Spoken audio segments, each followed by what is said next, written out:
Hello guys. Hello.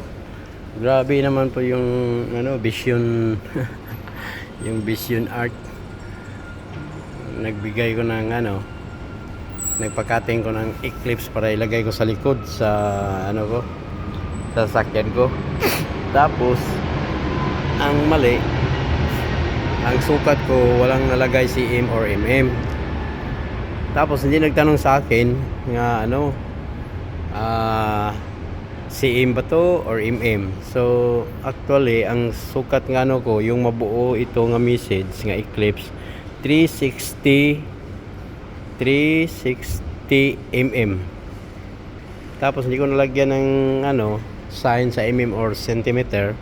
So ang nangyari, kinakating niya yung 360 cm. So 3.6 meters. Grabe na waste yung nila, grabe. Kinuha ko na lang yun, Eclipse. Grabe ang laki. Tapos hindi na imagine nga ang liit lang yung sasakyan nga mas malaki pa yung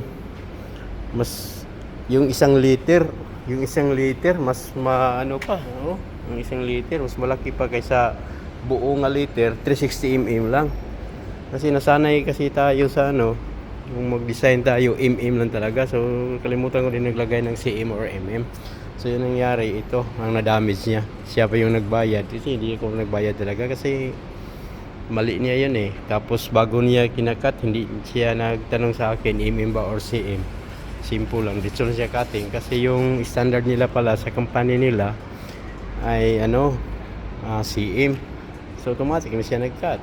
So imagine 3.6 cm tapos yun ilagay sa likod. Paano yun makasya? Hindi niya, wala siyang common sense na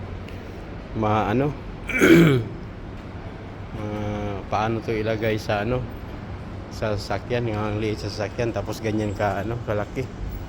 Grabe. So yun, damage. Syuhada talaga.